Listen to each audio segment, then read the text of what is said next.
الحمد للہ رب العالمین والصلاة والسلام علی سید الانبیاء والمرسلین اما بعد فاعوذ باللہ من الشیطان الرجیم بسم اللہ الرحمن الرحیم ان اولیاؤہ الا المتقون صدق اللہ مولانا العظیم وصدق رسولہ النبی الامین المتین الکریم ونحن علی ذلک لمن الشاہدین والشاکرین والحمد للہ رب العالمین۔ آئیے حصول برکت کے لیے انتہائی عقیدت و محبت کے ساتھ ہمارے اور ساری کائنات کے آقا و مولا حضور اکرم سید عالم جناب محمد رسول اللہ صلی اللہ تعالیٰ علیہ وسلم کی پرنور بارگاہ میں درود و سلام کا ہدیہ پیش کر لیں۔ اللہم صلی علی سیدنا و شفیعنا و حبیبنا و مولانا محمد وبارک وسلم صلاۃ و سلام علیک یا رسول اللہ صلی اللہ تعالیٰ علیہ وسلم۔ یہ میری اور آپ کی بڑی سعادت مندی ہے کہ آج ہم اپنے مرشد کریم حضور سیدی سرکار تاج الشریعہ حضرت علامہ مفتی محمد اختر رضا خان قادری ازہری رضی اللہ تعالیٰ عنہ کی بارگاہ میں اپنے عقیدتوں کا خراج پیش کرنے کے لیے عرس تاج الشریعہ کی یہ دوسری سالانہ تقریب کے اندر شرکت کی سعادتیں حاصل کر رہے ہیں۔ عزیزان مکرم، اس بات میں کوئی شبہ نہیں ہے کہ اللہ رب قدیر نے ہمارے پیر و مرشد کو مرشد کامل، نہ صرف مرشد کامل بلکہ مرشد مکمل بنایا تھا۔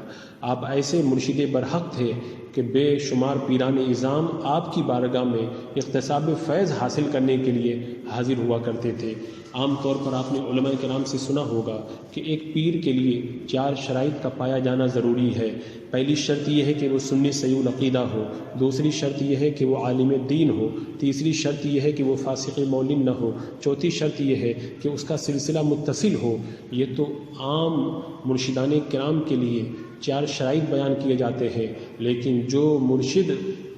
کامل ہی نہیں بلکہ مرشد مکمل ہوا کرتا ہے، اللہ تبارک و تعالیٰ اسے ان صفات کے اندر کمال کے ساتھ ساتھ دیگر بہت سارے اعلیٰ اوصاف بھی عطا فرماتا ہے، جن کو دیکھ کر کے اس کے مرشد مکمل ہونے کا پتہ چلتا ہے۔ عزیزان مکرم، آپ ان اوصاف سے پہلے اگر ان شرائط پہ نظر کریں گے تو حضور تاج الشریعہ رضی اللہ تعالیٰ عنہ کے اندر پہلی شرط پہ آپ جب غور کریں گے تو آپ کو یہ پتہ چلے گا کہ حضور تاج الشریعہ رضی اللہ تعالیٰ عنہ کے اندر اللہ نے تسلط کا وہ بلند پایا عطا فرمایا تھا کہ کتنے گمراہوں اور بد مذہبوں نے آپ کا رخ زیبا دیکھ کر کے بدعقیدگی سے توبہ کی اور ہدایت کے اندر وہ ہدایت پانے کے اندر کامیاب ہو گئے، اور اللہ رب قدیر نے ان کو سنی صحیح العقیدہ بنا دیا۔ اسی طرح آپ اگر علم کی بات کریں تو اللہ رب قدیر نے علم کے اندر بھی آپ کو وہ بلند رتبہ عطا فرمایا تھا۔ عوام تو آپ کی طرف رجوع کرتے ہی تھے، اپنے زمانے کے بڑے بڑے علماء کرام نہ صرف ہندوستان بلکہ دنیا کے کونوں کونوں سے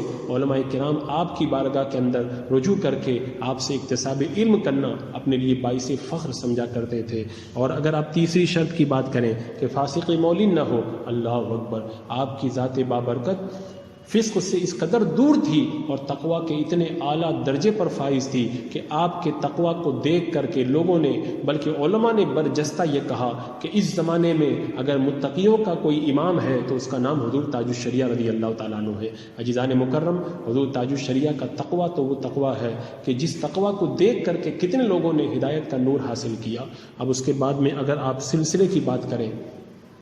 تو آپ کا سلسلہ تو وہ سلسلۃ الذہب ہے جو جگ ظاہر ہے، اور اس سلسلے کی عظمتیں سب لوگوں کی نگاہوں کے سامنے خوب اچھے طریقے سے واضح ہیں۔ اللہ رب قدیر نے حضور تاج الشریعہ رضی اللہ تعالیٰ عنہ کو ان 4 صفتوں کے اندر تو کمال بخشا ہی تھا، لیکن آپ حضرات اس بات کو ہمیشہ یاد رکھیں کہ جو زمانے کا مرشد برحق ہوتا ہے وہ اس دور کے فتنوں کے مقابلے میں احقاق حق و ابطال باطل کا کامل جذبہ اپنے اندر رکھتا ہے، اور یہی وہ وصف خاص ہے جو اس کو زمانے کے دوسرے پیران اعظام سے ممتاز کیا کرتا ہے۔ اور ہر دور پرفتن کے اندر، خاص طور سے جس دور کے اندر ہم لوگ زندگی گزار رہے ہیں، اس میں طرح طرح کے فتنے ہیں، اور ہر طرح کے فتنے کے اندر لوگوں کو پھنسانے کے لیے ایسے ایسے افراد کو چھوڑ دیا گیا ہے جو لوگوں کو ورغلا کر کے ان کے دین و ایمان کو غارت کرنے کے لیے کوشاں نظر آ رہے ہیں۔ اس دور پرفتن کے اندر مرشد کامل وہی ہو سکتا ہے جو احقاق حق و ابطال باطل کا جذبہ اپنے دل کے اندر رکھے اور اس سلسلے کے اندر کسی کی کوئی رعایت نہ کرے، اور جس کے اندر حق گوئی و بے باکی کا جذبہ کامل طور پر اللہ رب قدیر نے عطا فرمایا ہو، اور اعلاء کلمت الحق کے معاملے کے اندر وہ ہر وقت تیار رہے، وہی زمانے کا مرشد کامل اور مرشد برحق ہو سکتا ہے۔ آپ حضور تاج الشریعہ رضی اللہ تعالیٰ عنہ کی حیات طیبہ کو اگر اس جہت سے اگر آپ دیکھیں گے تو آپ دیکھتے ہی رہ جائیں گے کہ اللہ اکبر، آپ کے زمانے کے اندر اس وصف خاص کے اندر کوئی آپ کا مقابل نظر نہیں آتا۔ احقاق حق و ابطال باطل کے معاملے کے اندر اپنے زمانے کے سارے پیران اعظام سے اللہ رب قدیر نے آپ کو ممتاز فرمایا تھا۔ اس سلسلے کے اندر حضور تاج الشریعہ رضی اللہ تعالیٰ عنہ کی جو کاوشیں ہیں ان کو آپ ملاحظہ فرمائیں تو آپ کو حیرت ہوگی کہ آپ نے احقاق حق کے لیے ایسے نمایاں کارنامے انجام دیے کہ آپ کی جگہ کوئی اور ہوتا تو وہ زیادہ دن تک ٹک نہ پاتا، لیکن حضور تاج الشریعہ رضی اللہ تعالیٰ عنہ نے اس معاملے کے اندر کوئی سودا گوارا نہ کیا، اور احقاق حق و ابطال باطل کا فریضہ پوری ذمہ داری کے سامنے آپ نے ادا کیا۔ اور میں ایک بات اور اس سے پہلے آپ کے سامنے رکھ دوں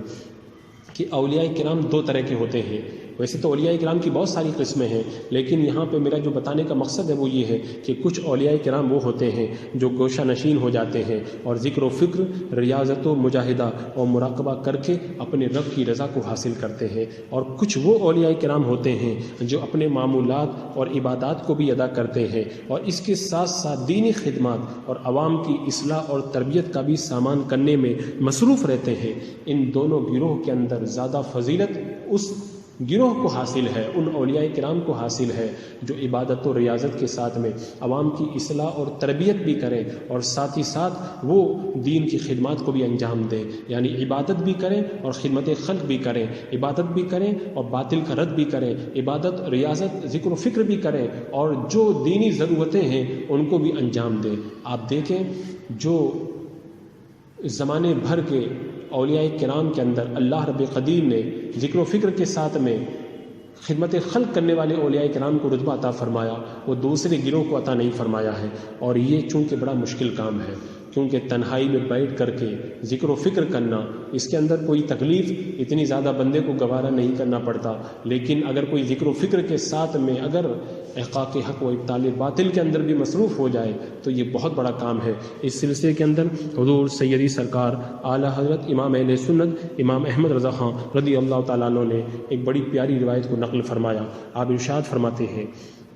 کہ علامہ ابن حجر رضی اللہ تعالیٰ عنہ نے لکھا، ایک عالم دین کا جب انتقال ہوا تو اس کو کسی نے خواب میں دیکھا، خواب میں دیکھ کر کے پوچھا کہ اللہ تبارک و تعالیٰ نے تمہارے ساتھ میں کیا معاملہ فرمایا؟ تو انہوں نے جواب کے اندر کہا اللہ نے مجھ کو جنت عطا فرما دی، اور فرمایا کہ مجھے جو جنت دی گئی وہ علم کی وجہ سے نہیں دی، بلکہ اللہ کے رسول صلی اللہ تعالیٰ علیہ وسلم کے ساتھ میں اس نسبت کی وجہ سے مجھے جنت عطا کی گئی جو ایک کتے کو اپنے مالک کے ساتھ میں نسبت ہوا کرتی ہے کہ وہ ہر وقت بھونک بھونک کر کے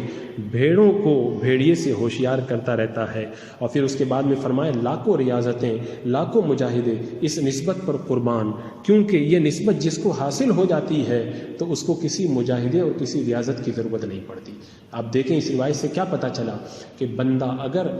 گوشے میں بیٹھ کر کے صرف مجاہدہ اور ریاضت کرے تو اتنی اسے تکلیف نہیں اٹھانا پڑتا، لیکن اگر کوئی دین کی حفاظت کے لیے پہرا دے اور گمراہوں بد مذہبوں سے بچانے کے لیے اور فتنوں سے بچانے کے لیے اپنی پوری طاقت صرف کر کے لوگوں کو ہدایت کی طرف لے کر کے آئے تو اسے ہر طرح کے تانے سننے پڑتے ہیں۔ اسی لیے اعلیٰ حضرت سرکار رضی اللہ تعالیٰ عنہ نے ارشاد فرمایا کہ اس میں کیا ریاضت تھوڑی ہے کہ جو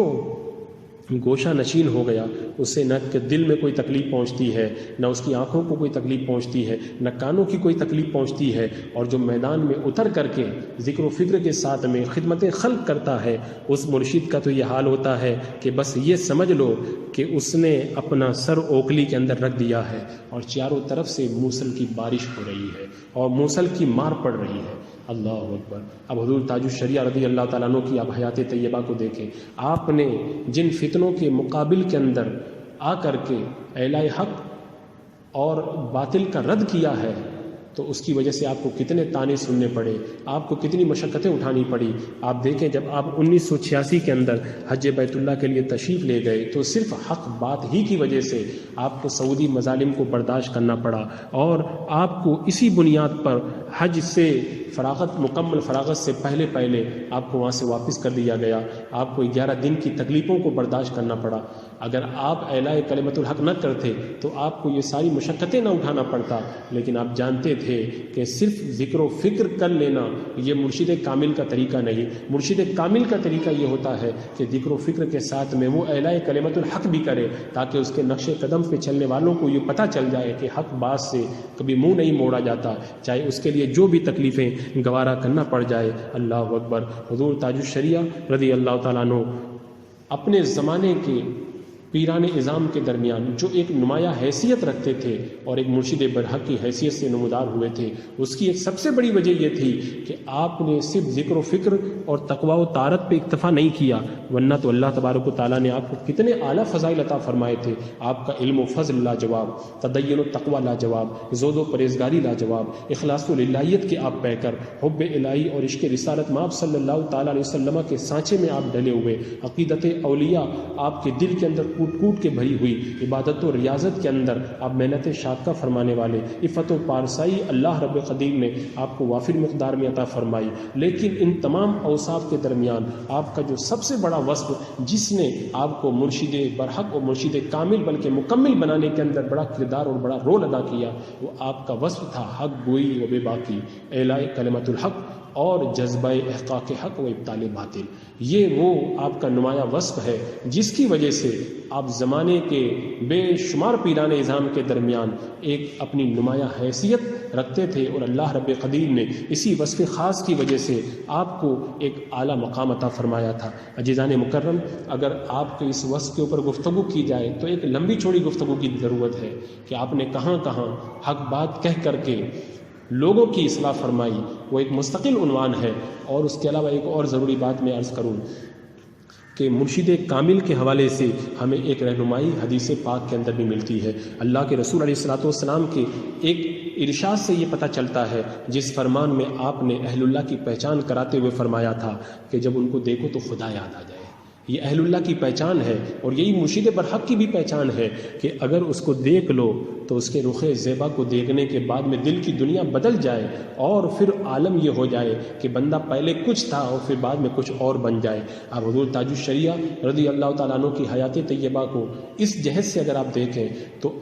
وہ سارا ریکارڈ محفوظ نہیں رہ سکا، ورنہ ایک مستقل الگ ایک تاریخ بن جاتی کہ کتنے ایسے کافر ہیں جو صرف حضور تاج الشریعہ رضی اللہ تعالیٰ عنہ کے چہرے کو دیکھ کر کے دولت ایمان سے مالا مال ہوئے، اور کفر کو چھوڑ کر کے ایمان کے دامن کے اندر آئے اور کلمہ پڑھ کے مسلمان ہو گئے۔ اسی طریقے سے آپ کے رخ زیبا کو دیکھنے والے کئی ایسے فساق و فجار بھی ہیں کہ جو فسق و فجور کی زندگی بسر کر رہے تھے، لیکن جب ایک جھلک کسی پروگرام میں یا کہیں پر آپ کو دیکھ لیا تو اس کے بعد میں سارا فسق و فجور ختم ہو گیا، اور پھر عالم یہ ہو گیا کہ وہ صحیح معنوں کے اندر پرہیزگار مسلمان بن گئے۔ اس حوالے سے بہت ساری روایتیں ہیں، ایسے بگڑے ہوئے لوگ جن کے اصلاح کی کوئی امید بھی نہیں کی جا سکتی تھی، حضور تاج الشریعہ کو جب ایک جھلک دیکھا تو ان کے دل کی دنیا بدلی، انہوں نے فسق و فجور سے توبہ کی اور وہ صحیح معنوں کے اندر مسلمان بن گئے۔ اسی طریقے سے حضور تاج الشریعہ رضی اللہ تعالیٰ عنہ کے رخ زیبا کو دیکھنے والوں میں ایک تعداد ان بد مذہبوں اور گمراہوں کی بھی ہے جو کسی باطل فرقے سے تعلق رکھتے تھے، اور کبھی اتفاقاً حضور تاج الشریعہ سے ملاقات ہو گئی، ان کے رخ زیبا کو دیکھنے کا موقع مل گیا، بس رخ زیبا کو دیکھنا تھا، اللہ نے دل کی دنیا کو بدل دیا، انہوں نے وہابیت، دیوبندیت اور اپنے گمراہ اور باطل عقائد سے توبہ کر کے وہ دامن اسلام کے اندر داخل ہو گئے۔ تو اذا رو ذکر اللہ والوں کی ایک پہچان یہ بھی ہے کہ ان کو دیکھو تو خدا یاد آ جائے، تو خدا یاد آیا تبھی تو بندہ کفر کو چھوڑ کے ایمان میں آ رہا ہے، بدعقیدگی کو چھوڑ کر کے وہ دولت سنیت سے مالا مال ہو رہا ہے، اور فسق و فجور سے توبہ کر کے وہ صحیح معنوں کے اندر قرآن و سنت پر عمل کرنے والا مسلمان بن رہا ہے۔ عزیزان مکرم، حضور تاج الشریعہ کے یہ وہ اوصاف جمیلہ ہیں جن پر گھنٹوں گفتگو کی جا سکتی ہے، لیکن وقت چونکہ مختصر ہے، میں بغیر کسی تامل اور بغیر کسی شبہ کے یہ کہنے کے اندر حق بجانب ہوں کہ اللہ تبارک و تعالیٰ نے حضور تاج الشریعہ رضی اللہ تعالیٰ عنہ کو مرشد برحق بنایا، مرشد کامل بنایا، اور نہ صرف مرشد کامل بلکہ ایسا مرشد مکمل بنایا کہ آپ کی بارگاہ میں جو نیت صالح کے ساتھ میں آ گیا تو حضور تاج الشریعہ رضی اللہ تعالیٰ عنہ نے اس کو بھی درجہ کمال تک پہنچا دیا۔ اللہ رب قدیر حضور تاج الشریعہ رضی اللہ تعالیٰ عنہ کے روحانی فیوز و برکات سے ہم تمام کو مالا مال فرمائے۔ السلام علیکم ورحمۃ اللہ وبرکاتہ۔